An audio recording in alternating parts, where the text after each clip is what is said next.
In today's video, I'm going to teach you how to delete Trello cards. By the end, you'll know exactly how to remove a card safely and permanently, and what to watch out for along the way. Start by opening Trello and heading to your boards view.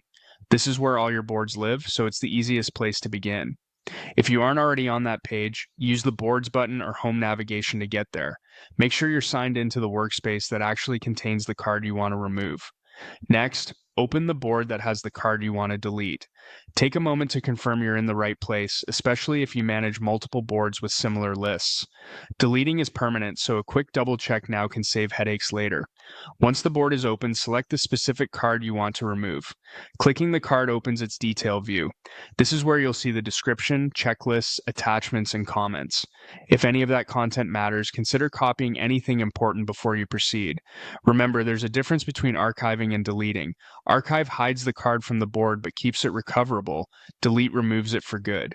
With the card open, look for the three dots menu or the Actions section on the side. Click that to reveal more options. Choose Archive. Trello requires you to archive a card before you can delete it. Archiving takes the card off your board and keeps it out of the way. If you change your mind at this stage, you can still unarchive it and bring it back. After archiving, you'll see a delete option appear for that archived card.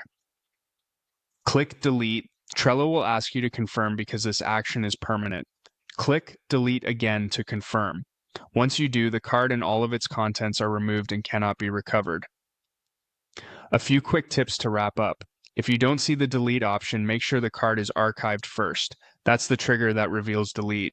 If you're collaborating, verify that the card isn't needed by your team before you remove it. For routine cleanup, many people archive cards immediately and only delete them later once they're certain.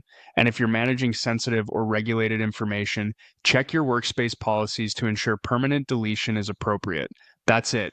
You've opened your board, selected the correct board and card, archived it, and confirmed the permanent delete. Thanks for watching, and happy organizing.